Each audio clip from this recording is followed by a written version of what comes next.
Okay, it says recording in progress, so let's start. That's the first bit done.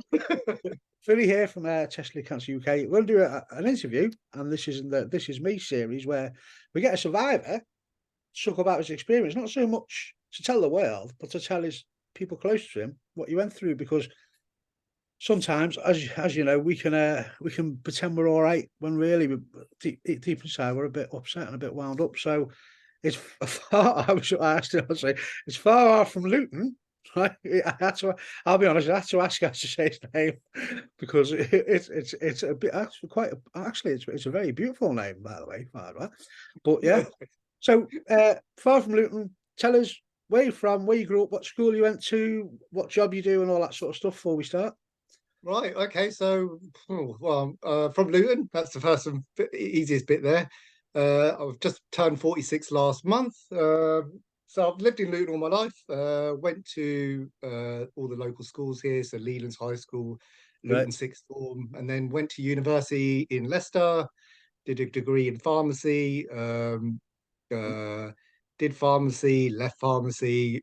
uh, Health issues took over, really, not just mine or families. And yeah, so really, I think, like we were discussing just slightly before, unfortunately, everything just becomes a Yeah. bit of a roller coaster, doesn't it? So Oh, unfortunately, just sort of like trying to get on with life now, with not just myself, like my mum is left now, having cancer as well. So yeah. yeah, sure. Farwaj going to tell us about that probably in a bit. But you were diagnosed with testicular cancer. Can you tell us how you were diagnosed? Did you find a lump? Yeah, sure. So it was in late October 2020. My dad was like very acutely ill. I'm his carer, or was his carer, Yeah. and I went to lift him up one day to like get him seated, and I could feel something sort of like rubbing against my leg, and I thought that was a bit strange. Didn't really think much of it. Went and sort of like took him to the bathroom, got him sorted. Still could feel this thing. Decided to go and have a look. Had a look down, and to my surprise, there was just like this incredibly large testicle. Like, so one side of my scrotum had just got massive. I thought, oh, that's a bit weird. Okay, it's a Friday. It's about 10:30. There's not really much I could do because everyone needs to phone a GP early. Yeah. So I thought, you know what? Okay, let me just try. Initially, I was going to leave it, like most people would. You just think it's a nothing, and you read online, it will say, "Oh, it's a varicocele or something like this. Don't worry." But I just thought something just didn't feel right because the night before there was no sign of anything, and all of a sudden we got this massive lump. Yeah. Um, got on the blower. Thought, let me just give the doctors a ring. They said, look, all the appointments are gone. But fortunately, I've got a good relationship with the doctor, and I did say to the receptionist, look, the doc's usually quite good, and I don't ever pester him unless there's something going on. So she said, well, what's the symptoms? And I told her, and she was like, oh. Right. I said, he usually rings me back. And to be fair, I think I'd gone for Friday prayers, literally parked up, and he'd rang. So I was like, oh, you're right, Doc. And he said, yeah, what's the problem? And I said, well, woke up this morning and I said, I've got this really big sort of like scrotum, like one side of it's like massive, and I don't know really what's going on. Just a little worried. He knew about my family, my dad being ill as well.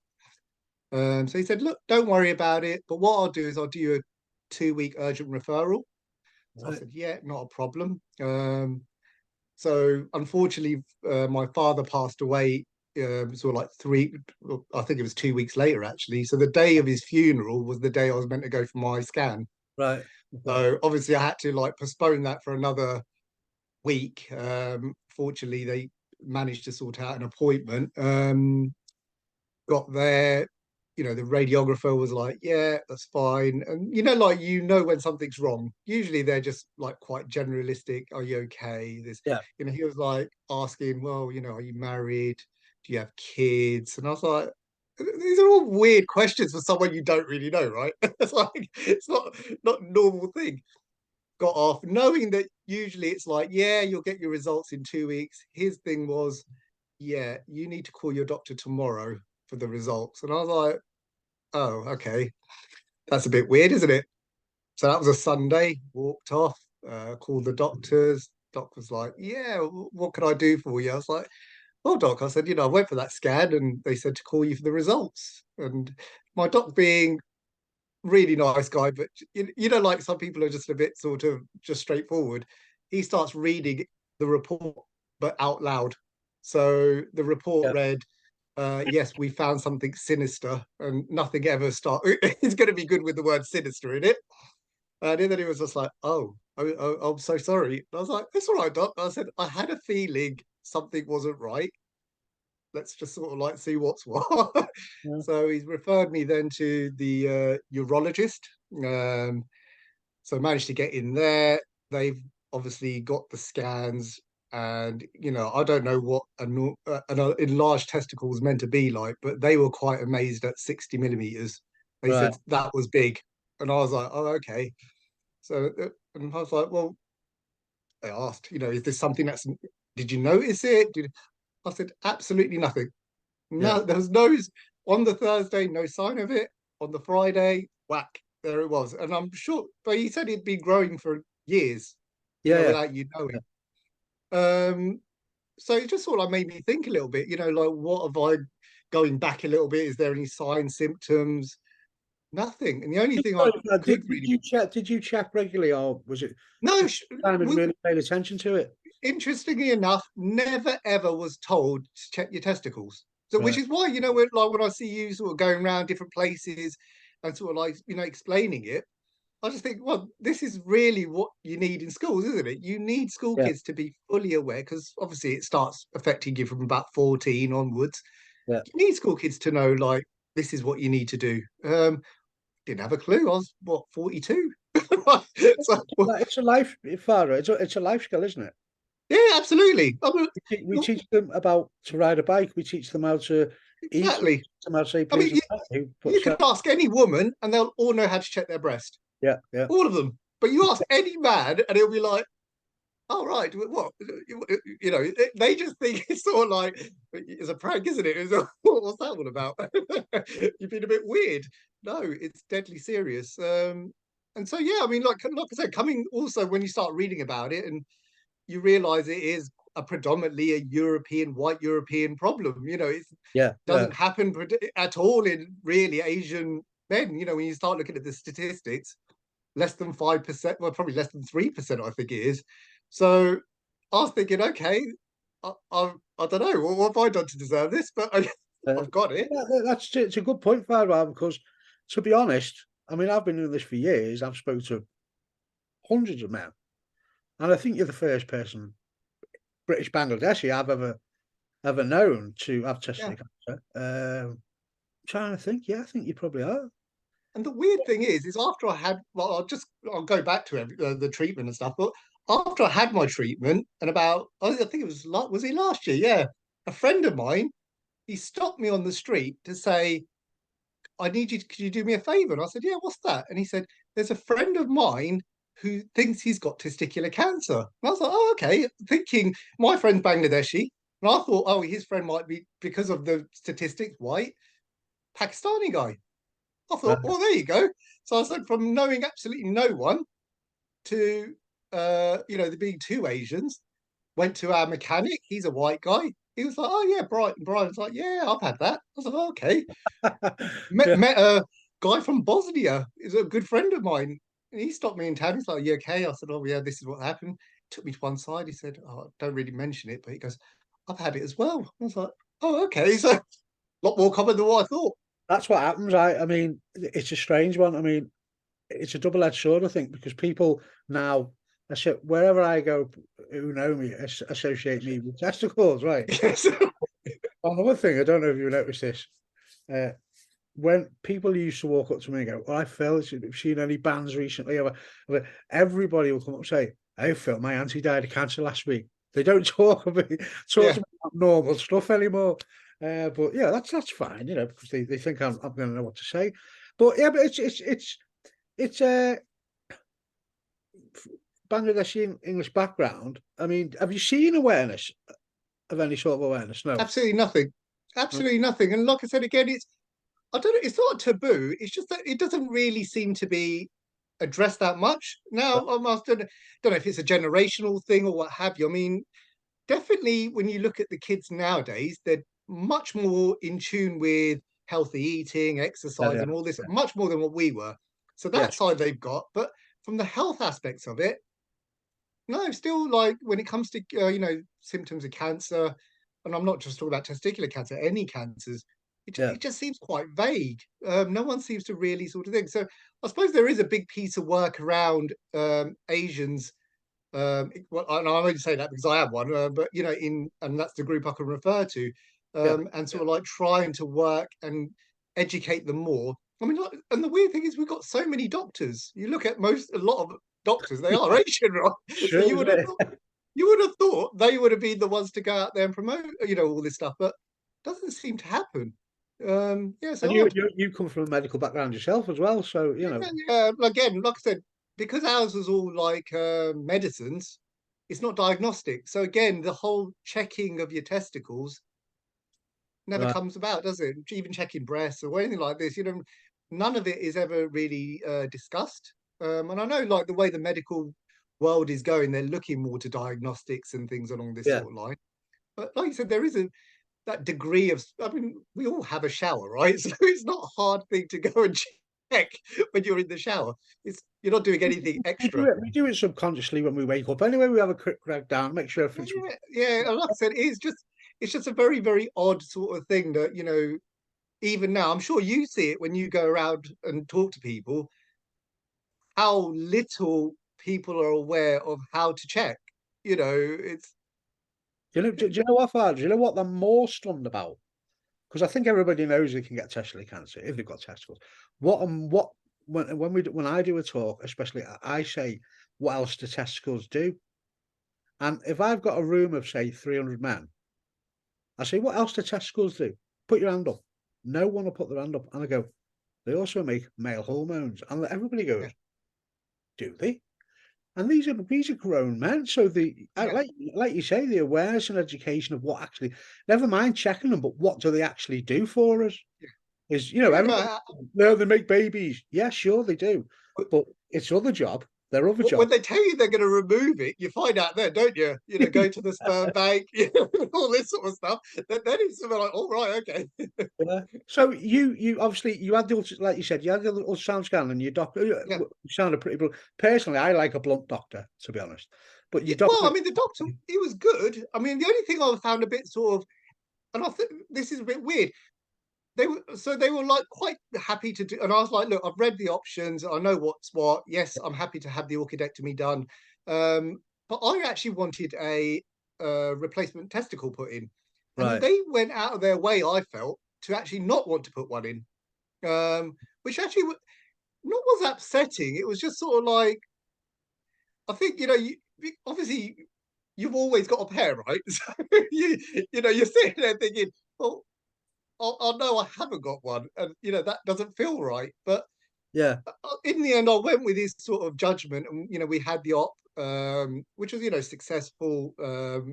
They didn't put one in on based on their recommendation. Recovery was good. Had only one because it started going into the tube. I can't call it. Do they call it reti testes? I can't remember. yeah. I've seen. Yeah. Yeah, So it was quite early on. It was going into the tube. So they thought, okay, well, if you want, you can have some carboplatin as a treatment, as a one-off dose. I said, yeah. Looked at the stats. 20% recurrence to like 5%. I thought it's a no-brainer, right? You got to have it. yeah. Did that. Was absolutely fine. And then everything just started feeling weird after this. So So sorry, Farge. It was pure yeah, seminona. You got pure seminona. pure seminoma. Yeah, seminoma. Yeah. So nothing untoward in that respect. It was quite a straightforward one. And like I said, it was early stages. Stage one.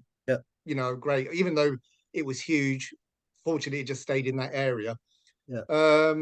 Yeah. Then, like I said, it just as the sort of like year, I started getting back into the gym, started trying to train a little bit, and all I felt was tiredness, lethargy, all the sort of stuff. So you said about, do you know what the testes do? So I started having my testosterone checked. And I had it checked a couple of times prior to surgery. Uh, once it was like right near the top end at 26, Yeah. which can be a possible problem because obviously I think one of the things they say with testicular cancer is you can have high testosterone levels. I didn't realize it at the time. I've also got I get flare ups of gynecomastia, which again can be a sign for testicular cancer, but again, no one mentions it. So even though they said, I've never, yeah, if you to be yeah, honest. if you have a look, so yeah, yeah, people don't want to say it, and I'm not proud of it, but you can get man boobies, unfortunately, and I got yeah, I got you now. Sorry, yeah, there yeah, you go. So, but yeah, allegedly there is a link between sort of like gynae yeah. There and is. testicular cancer, but again, no one puts that one and one together. Yeah, Um, it's only, like I said, it's only after I've had it removed and started looking into it. But yeah, aside having my testosterone looked at, it's gone from that high of 26, average of about sort of like maybe 18, 20, down to about just below 12. right. Um, so got all the symptoms. So for a year and a half, have struggled, spoken to the oncologist, urologist. No, you're fine. It's all right. Don't worry about it. So Yeah, fortunately, I've got my dentist, who's a friend of mine. One of his best mates is a urologist in London. yeah, So he put me in touch with him. So I said, Doc, this is what's well. Strange enough, we were driving towards getting my mum's first chemotherapy. So, right. and then he phones up, and I said, look, these are the symptoms I've got, and I said, I just don't get it. I said, how can I have all the symptoms but I'd be okay? And he said, to be honest, he goes, it sounds like you have got low testosterone. Yeah, And I thought, well, come on, that can't be right. If I've had a urologist and an oncologist tell me, or two urologists and an oncologist tell me no, how can you? So then I said, well, is that case? He goes, look, get a referral in. So from Luton into London, he goes, I will put you in touch with a specialist andrologist who deals with male sex hormones, yeah. and we'll go from there. Went to see this guy, explained everything to him. Absolutely brilliant. Straight away, he was like, no, he goes, it sounds like you've got low testosterone, even though it's at sort of like 11 and a half. Yeah. Let's go and do your bloods again. Let's see what happens. Came back, still 11 and a half. Said, right, it's up to you what you want to do. You can wait till the next appointment in September, or I can write to your GP and we can get started now. I said, please, if you don't mind, I'd like to start now. I just feel like dirt. And strangely enough, I've only just gone and picked up my prescription today. So, but it's taken a year and a half of trying to walk around. And I know in the last few weeks, they've sort of like changed the guidance a bit. Now they're saying up to below 10. So before it's below 8, now they're saying below 10, but that still doesn't mean Yes. anything. Well, as you know, Farwaj, I'm been pushing this for years. Yeah. From the site, the films I've done, it's don't start me on it. But briefly, Well, if the simple thing to do is you had a hormone level check before you lost a testicle and your testosterone was 25, right? Now, forgetting obviously your FSH and that they're all yeah, in normal. That means your testicles working fine, your FSH is fine, so your testicles, everything's working. So anybody who's never doesn't know about this, what they do is they take the testicle away, and most men who have testicular cancer get a drop in male hormones, not just testosterone, other ones yeah, as well. So what is handy is that you had a test before which says your testosterone around 25. Now 25 is all right. It's more what most important part is how you feel, right? yeah, How you're 100%. still pretty young. You're 46, so you're still pretty Yeah, young. But everybody who has it, well, most people who have testicular cancer know there's something wrong afterwards. And they always say, "Are you just depressed? Are you in post?" yeah, And you can get depressed after cancer. You can get post-traumatic, especially if you have a terrifying experience with it. And it can knock you for six. But most men get the symptoms of low testosterone and have faced so much ignorance from the doctors of that you're depressed, you'll be yeah. fine. It's not a score, right? It's how No, you feel. Now, our yeah, testosterone goes like that over yeah, time, right? So when we're eight, I mean, we keep producing testosterone until we die, right, man? And yes, slowly, what happens is a man's testosterone says 25, has testicular cancer, loses a testicle, it goes within weeks. Yeah. And it sometimes never recovers. So rather than getting a slow decline and our body's getting used to it, and we all get older, far we all get Yeah, of tired. course. Yeah, we Absolutely. always keep ourselves fit, but for a young man, say 25, to all of a sudden fit, I felt 60, 70 at 30. And Yeah. like you said, I was faced, this is why I do a lot of testosterone awareness. But what you have at your advantage is that you did have a test before. Now, what they don't do, Farwaj, and you're a medical man, right? You know about medicines. Yeah. If you diagnose with testicular cancer before you have the operation, even before an hour before your operation, just get a record of what his hormones are before They don't do it. they don't do it. Yeah, they don't do it. And it's weird because they take so much blood out of you prior to your surgery.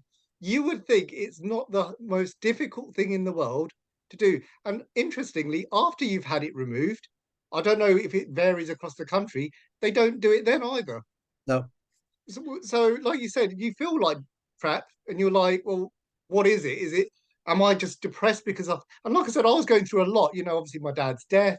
Yeah, obviously. Mum got dementia and she's been diagnosed with cancer as well. So, that's another side. And I'm thinking, well, maybe it's just all the factors together are really sort of driving me. But I was thinking, well, if I go to the gym, I used to go and train. I used to feel good. I used to go in there and it was like, I felt like I was dragging myself in. Right. And even once I started, I was still dragging myself through the whole session and then just like tired all the time. And I just thought, I can't work out what the ins and outs are. And the weird thing is as you said, for some reason, they decide that a number is the thing that decides what you are. Look, I get women when they sort of like, they stop producing estrogen. Obviously, they just go off the cliff, right? So I Yeah. get that. Yeah. But why make so I'm not saying I'm not advocating testosterone for everyone, but I'm just saying, why is it that now you can go and get like estrogen replacement therapy, like vaginal therapy and all that over the counter? Men have to sort of like almost, I don't know how you got what you have to do to prove it. There's a reason why I think men's suicide rates are so high, because they get so bloody depressed to the point of we Yeah. don't know what's going on. And if you're not going to test it, you're going to get to that point. I mean, like I said, I'm a big advocate of it, and I'm genuinely not like the gym using.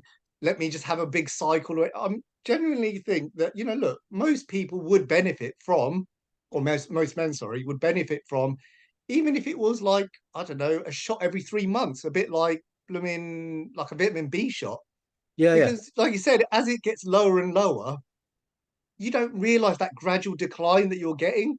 Yeah. And no one goes, oh, right, no doctor that I know specializes in it, bar the andrologists. And there's hardly any of them around. Like Yeah. I said, mine was a pure fluke that team had an andrologist there. Sure. Um, and like I said, I started looking around the country and just thinking, there's so many. I mean, I've been fortunate, even though a year and a half it's taken to get to that point. How Yeah. many other people are like going through it? It's just like, it makes me quite sad. I mean, I can only speak for testicular cancer, but you know, I have seen a lot of adverts on the TV about getting you can have a test done sent to your home. Yeah. Um, and I'm not, to be honest, I mean, men in general, that's another topic, another story. I do believe that there is a problem with testicles in this country. It's been proven. Testicles getting smaller, fertility's coming Yes, that's down. right. But I can't. I personally can't go down that route because I can't take the world on. I've just got to keep the testicular cancer. But No, well, it this is the thing. You can make it as broad as you want. I mean, there's a program on at the minute on Channel 4, isn't it? Something to do with low sperm count. yeah, yeah, They've yeah, got three celebrities sort of like doing stuff is it to improve their sperm count or something like this? But, look, the science is there. It's showing what's happening. Like you said, testicles are getting smaller, sperm levels are getting low. So we know there's going to be an issue going down the line. And if we know that there's a problem with testicles, there's going to be a problem with testosterone. It has to be hand in hand. yeah. But who's going to suffer the worst? The lads who lose testicles to cancer. Absolutely. And you know me, Fad. You've seen all my videos and probably seen Yeah. the back and see me rabbit and on. Just that chest. Just that chest Well, before they remove the testicles. I, I, I think it definitely needs to be something introduced in the nice guidelines that before they do that. And I think that's something that we should advocate for because Yeah, it is a change in policy. It's sort of like should be a national policy that look, this is the treatment guidelines. We know if you have testicular cancer, you are going to have an orchidectomy, but these are the things that you would have to have beforehand. So you would test for testosterone levels, see what it's like beforehand, see what it's like after. And then, like I said, if it's in there, and I think the Department of Health should be pushing for this. The whole thing about trying to make sort of like people live longer and all this, and try and reduce GP appointments and secondary care appointments. yeah, yeah, Well, if you do it all at one point, the likelihood is that you're not going to have to go back and have these tests again, all the time. It would just be right. Well, if it is, yes, we can start you on something, and we'll just do a 6 monthly check. yeah. I mean, it's. I mean, it is an illness. It's called hypergonadism, as you know. Yep. Uh, and there is enough evidence now. I mean, people think I'm a testosterone pusher. I'm not. I just want lads who've had testosterone to get the right treatment. Now, we know that low testosterone is linked to diabetes type 2. Yep. We know low testosterone is linked to osteoporosis. We know low testosterone is linked to other illnesses that men can get. But these Yep. lads who've had testicular cancer at the age of 29 are getting the symptoms of hypergonadism at the age of 30. And there's doctors can't figure it out. Now, I'll be honest with you, I've had many Zoom. Well, I've contacted the NHS, the heads of cancer NHS, and the nice many times asking just for if I can send a report over about getting this test before testicular cancer. Many people have sent it out to MPs, Department of Health, NHS minister, blah blah blah. And after years and years, the NHS says yes, we'll have a Zoom meeting, right? Send over the documents. Sent over the documents. And I've got a thing that says whether they've been downloaded, right? They haven't even downloaded it. I was meant to be meeting the head of the NHS cancer on a Zoom call, another lady, right? I got to the call. A lady, she was very nice, but she didn't have a clue what the report said. The two people who were high up sent me an email saying, sorry, we're too busy, right? I started to read the report to the lady, and the lady wasn't really interested. Oh, okay. Right. I tell you what, I'll send the report out to everybody and we'll get back to you within a week, and we'll get some urologists and people from NICE to have a chat with you. That was 2 years ago. Wow. It's amazing, really. I am trying, and you can see why I get Oh, one. yeah, no, no, there's no doubt. I mean, everyone sees what you do, and you're not just. We know it's not just the visual stuff that you're doing. Like the videos and stuff. We know you're working in the background and pushing. I mean, I was it during lockdown, just after actually I had my operation. Um, I didn't realise I'd actually entered a competition on Viber, and I'd won.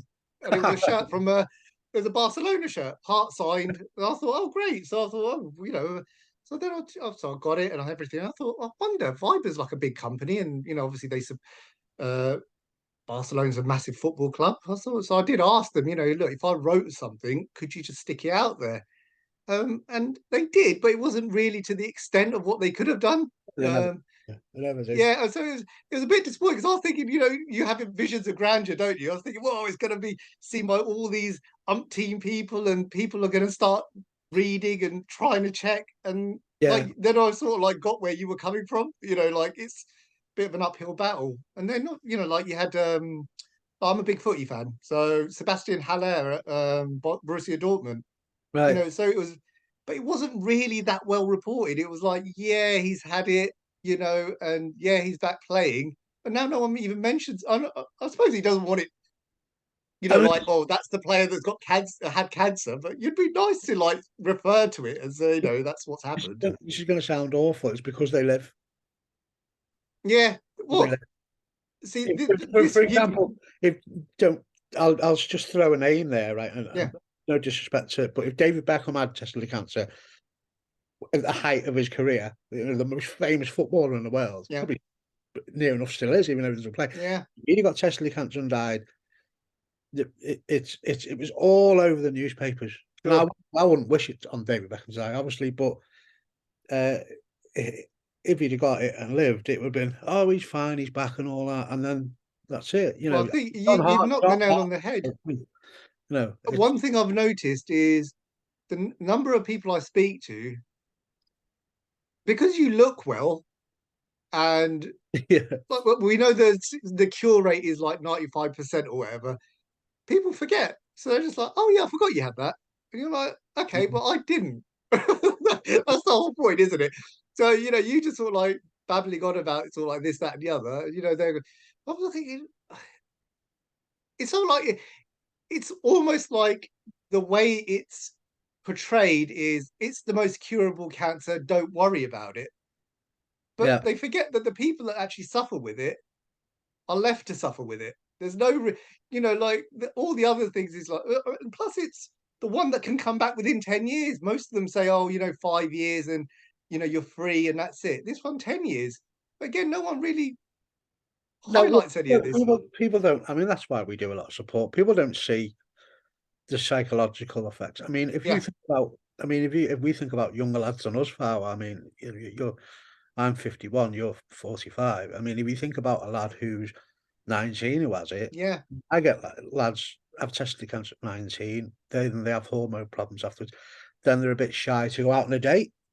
yeah, They wonder what if their new partner is gonna laugh at them when they realise all this psychological. I mean, lads going through university are getting the sure. symptoms of low testosterone, trying to revise for their exams, and then it's the same with every cancer, really. I mean, you've got the checkups, you've got the worry, every pain and ache you get, you think you Yep. can't have that, and that never really goes. It does get easier over time, yeah. Of course, yeah.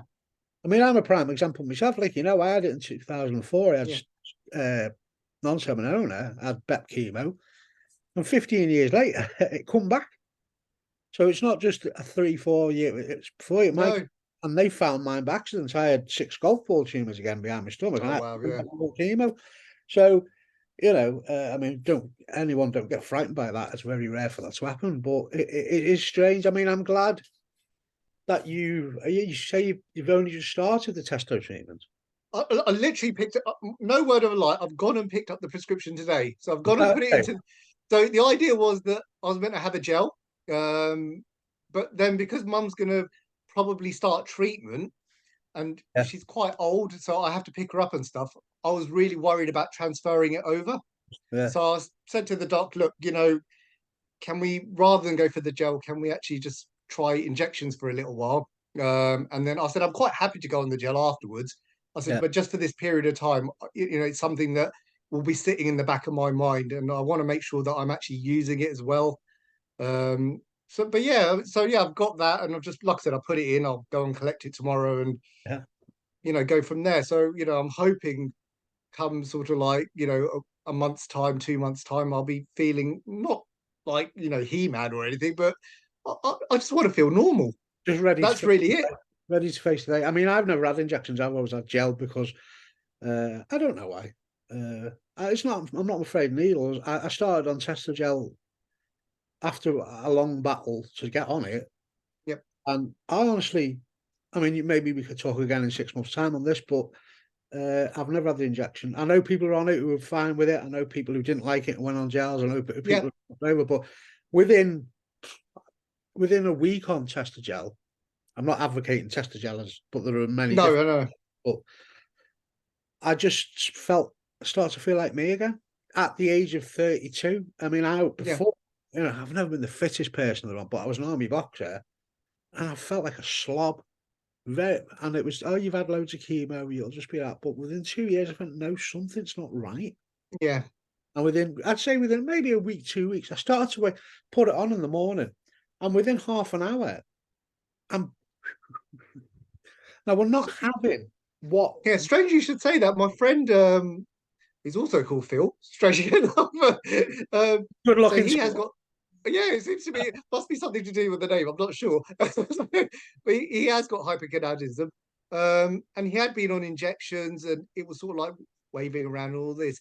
And he went on to the Tostran gel, the one in the sort of like canister, the pump one. Oh yeah, yeah, Um, and he said within 2 days he felt not great, but he could tell his partner was like, she could tell straight away that, oh, he's got a bit of a bounce in his step all of a sudden, Yeah, from the guy that was just a slouch and like just lying there and, falling asleep all the time, to yeah. someone that was a bit more energetic and actually wanting to get around doing stuff. So, yeah, look, like I said, I'm definitely an advocate for it for the people that need it. I'm not you're saying that every human being needs to go and get testosterone replacement, because I'm fairly certain there's a load of gym guys sitting there thinking, yeah, got it. Well, Right. that's the truth, because that's what's holding us back. Yeah. Many Well, I people are genuinely abusing think, it. People are yeah, abusing I think the that's lads have genuinely actually that needed it. is the reason they don't prescribe it more frequently or more openly, because they've got this weird thing about people are just going to abuse it. Yeah. And I honestly don't think that's the case. It's Because control. It's yeah, control. well, I mean, you're going to have to see a doctor, aren't you? So for you to get it properly, you're going to have to see a doctor. Now, Yeah. how do you fake? Like you said, you can go in, and if they're going to carry on with their numbers, there's no way you can fake numbers. So you're going to have to go in and genuinely feel acutely unwell like that, just for them to say, right, let's get you started on something. I mean, at the end of the day, I mean, we could talk about this for hours, but at Yeah, the end of the day, it's how you feel. yeah, Uh, I agree. if now the amount of testosterone that we have and you're going to have is not abusive. It's to get us to a level for a working day. Yeah, To get us. I mean, there are side effects. You can affect your fertility. It can do. sure. Um, I mean, you get some doctors saying no, it causes prostate cancer. But if you look at the prostate cancer advert on TV, they still don't know what causes it. But the doctor who won't give you testosterone treatment knows. So why isn't he? you Yeah, know. But it's how you feel now. Without testosterone, I'm a mess. I'm a low, really low person who stares at the wall going, I can't live. And when I'm on the testosterone treatment, I get up, I go and do my work, I'm whistling, I'm cheerful. My sex drive could be better, if I'm going to be honest. yeah, I feel not Superman, but I can get through the day. I'm not falling asleep on the couch at 2 o'clock.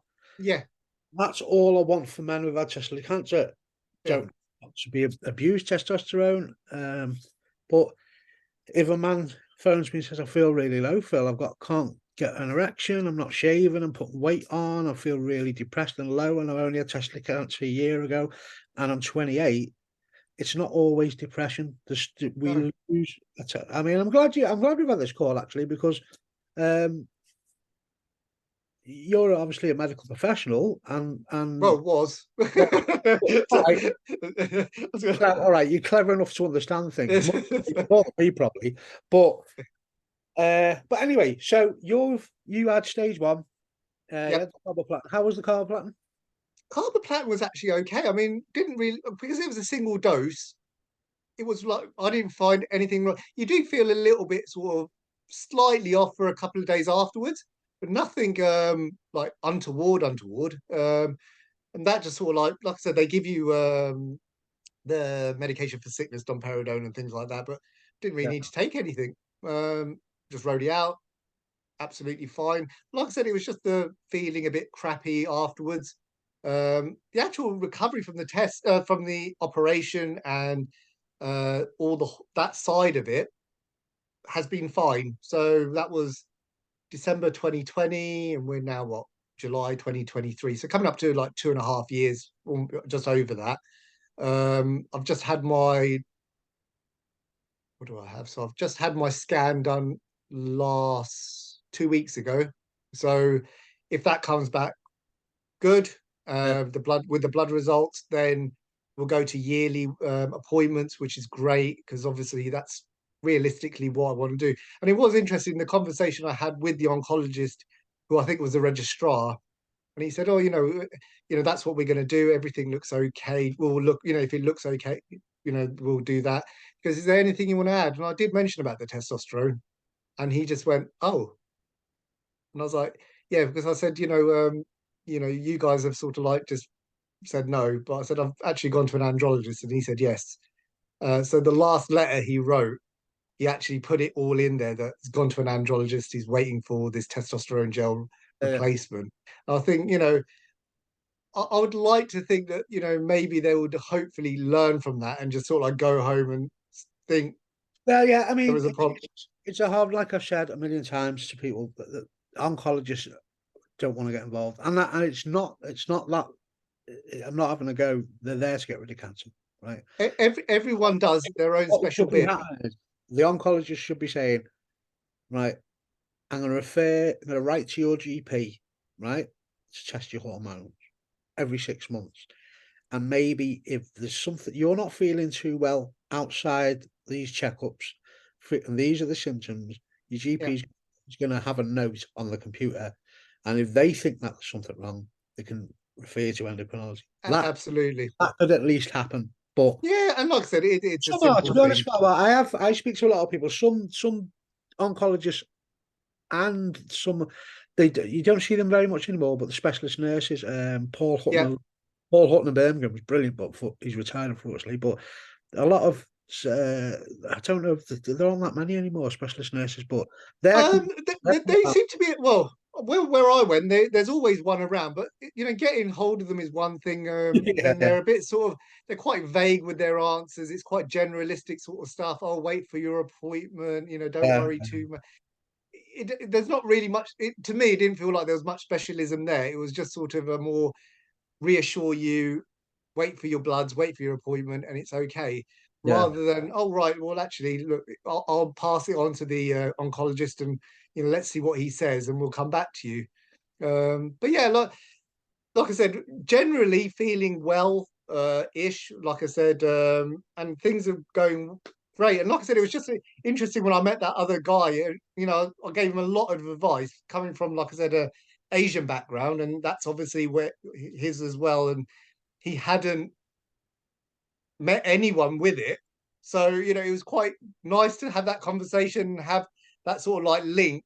And he was quite receptive to what I was saying. Yeah. So the stuff that he was told, he was a bit sort of apprehensive because he's like, well, I don't know, it doesn't sound right. Well, do I need to have the surgery? Do I? And then once you sort of like sit and explain it to him, I was like, well, I think he appreciated that someone from his own background was able to be able to give him that advice, and he felt more comfortable with that. Right. Well, it's to be honest, I'll admit, Farwaj, I've been pretty ignorant to the Asian community myself. I've sort of, oh no, it's a white man's cancer. I mean, I haven't met a black man who's had testicular cancer, honestly. So it's a you know what I mean. I mean, Yeah, I'm a unicorn. yeah, I'm so busy concentrating, and I don't mean skin color at all, but No, I know what you mean. it's you hear that it's so rare for Asian men to get Yeah, this. but look, Phil, the facts are the facts. Predominantly, it's a white European male problem, Sure. right? So it's not being a lot of people say, "Well, you can't say that." Well, Yeah, you can because that's what the numbers show, yeah, right? But like you said, you're going to have the anomaly, the odd one here and there, and obviously, I'm that odd one from 2020. But like I said, it's just I suppose it's just good in general that everyone knows how to check. right. That's probably the key of it. Like I said, if you go to any woman of any race, and you say to them, "Oh, do you?" Well, they have regular checks for mammograms and stuff like that after a certain age, don't they? So, Yeah, sure. you know, I suppose theirs is a lot more thing. We don't we don't go to sit and have our balls played with, do we?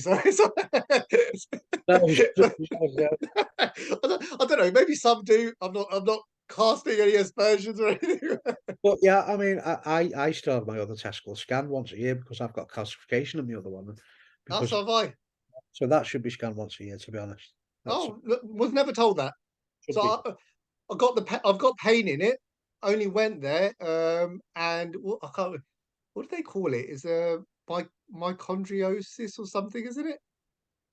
Tell me, you knew all It's the something like I've got it written down. It begins with an M, and it was micro, grade yeah, microlithiasis. That's it. Microlithiasis. That's exactly it. Grade 1. But I was like, well, again, no one's ever told me. It was because I kept, and I've still got it now. I've got the pain in the right scan once testicle. a year, bud. Should be Yeah, scanned once a year. Well, they don't. got No, they don't. And then I had a little lump on there.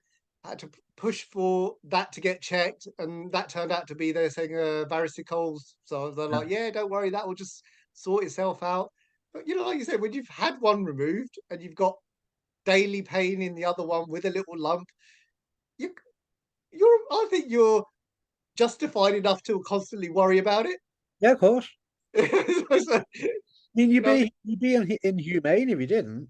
yeah, absolutely. Yeah, But like I said, it seems to be, yeah, yeah, don't worry, it's fine. And like I said, the only message I've got, I'm sure that you have, is just go. If you're worried, just get checked.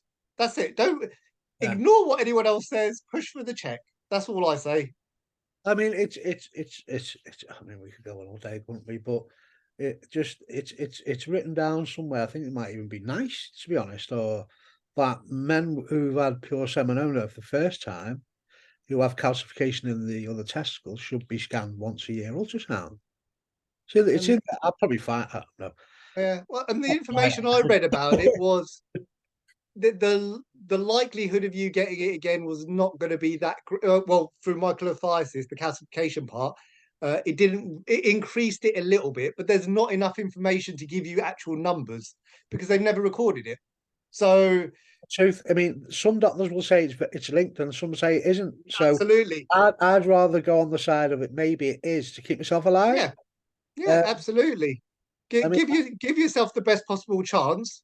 And yeah, what's the harm if someone's already had it? You know, you should be looking after them a bit with a bit more caution than someone that hasn't had it. Maybe I think that should be just the general rule of thumb. I don't. I mean, I don't know. I mean, the breast cancer. If they, I know women with breast cancer can get calcification in the other breast. Oh, okay. I don't know if they get checked out once a year with mammograms afterwards. I'm not sure. Probably do. Yeah, I would have thought. I Maybe mean, I'll look into. I mean, unfortunately, mate, and maybe testicular cancer is men do die. Don't get me wrong. It's usually the young yeah, lads. Testicular cancer is survivable, so it's at the bottom of the list when of on a course. worrying. But that's fair enough because don't worry, I'm still a bit full of chivalry. Look after the children and look after the women, Yeah, right? And us big boys can fight our own corner, but at least listen to us. yeah. Give us a fighting chance. Yeah, I think that's really what it is, isn't it? We just need the best possible chance and opportunity to stay as healthy as possible. yeah, And yeah, I'm fully with you on that. You know, just there should be things in place for people that have had it that should be slightly different to someone that hasn't had it. yeah, sure. I mean, I'm trying. No, I know you are, and like I said, that the MBE explains why. You know, you've done an amazing job, honestly.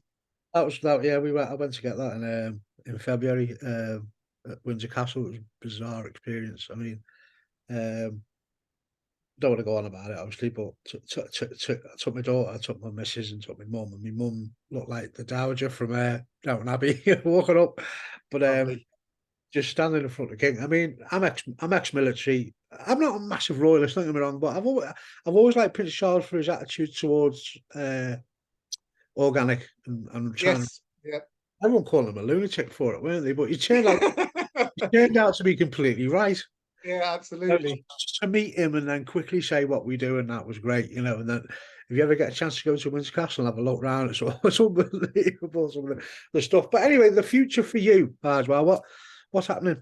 Well, future for me at the minute is mum Obviously, unfortunately has got a recurrence of her womb cancer. yeah, So well, I suppose it's not really we're uterus cancer now, isn't it? Because they removed her womb. right, So it's really just you know, for me, it's all about making sure that you know she's as well looked after as possible. yeah, Like I said, in my terms, just trying to hopefully feel like a normal human being at the same time. So hopefully, you of know, course. this testosterone will do that job, You're and not then an just only take child. it. You've got Sorry, you've got brothers and I've got sisters. one brother, Yeah, yeah, and I did, you know, obviously once I was diagnosed, I mentioned it to him and said, look, this is what you need to do. But strangely enough, there's only four of us in the family. There was my dad, my mum, me, and my brother. My yeah, dad had a lymphoma. My mum's got bone marrow cancer and this womb cancer. I've yeah. had testicular cancer, and he's dodged it. So to be fair, I keep saying to him, you've got all the good genes. I said, just keep going as you are, you're fine. I said, let us ill people just get on with it. You keep going as I you bet are. he's got a Lamborghini as well. A Lamborghini. So, He's the one with the Lamborghini, isn't he? Yeah. absolutely. What can you say? Well, I'm glad we've had this chat because I thought it was going to be about testicular cancer, but we've gone on to testosterone, which Oh no, so just those are is mine. just important. I mean, anybody. Sorry, the andrologist you saw, was that private Yeah, or NHS? no NHS, but Right. like I said, it was I had to get referred through my own GP. And one thing I think people don't know is that you don't have to go to your local hospital anymore. Right.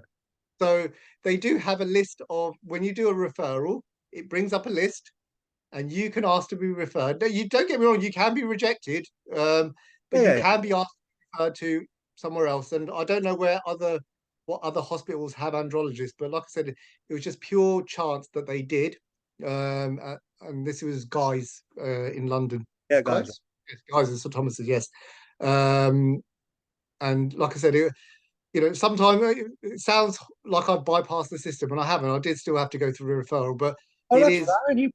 If you want to bypass it, do it. It's No, no. I mean, like it was just purely through connections. Someone knowing someone else that and giving you the advice of where to go and what to do.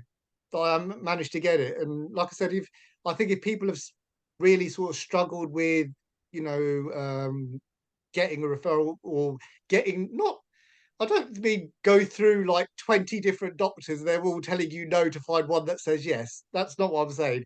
But if you're still feeling like, well, look, I don't really think that they've done what they need to do, ask for it. Ask, see if you can get a referral to a local andrologist or an andrologist nearby, yeah, um, and let them have a look and see. And, maybe they can, maybe they've got a different view on it. right, okay. But do you think because of your experiences now, Farwaj, in the Bangladeshi community in Luton, at least, uh, have been made more aware of testicular cancer because you had it, Um, or is it I've not gone always? out. Yeah, I mean, because of lockdown, and then obviously, with everyone ill, I've not really had the chance to go out and sort of like really promote it as much as well, not promote it, as in talk about it as much as I wanted to. So I've done it where possible, and that tends to be sort of like at the gym and places like this where there are. One I go to, there is quite a lot of Asian youth, Pakistani, Indian, Bangladeshi. So, Yeah, and I think, like you said, a lot of people are embarrassed. And I just thought, you know what? It's gone. There's nothing I can do about it. So, the joke is I'm 50% less man and 100% more woman, right? So, just because I've got a bit more estrogen floating around my body. So I was like, look, you just have to accept that we're people of faith. So, I'm from the Islamic faith. So we believe things are, happen for a reason. yeah, God yeah, is. sure. Yeah. I'll just say, look, this is what's been written for me.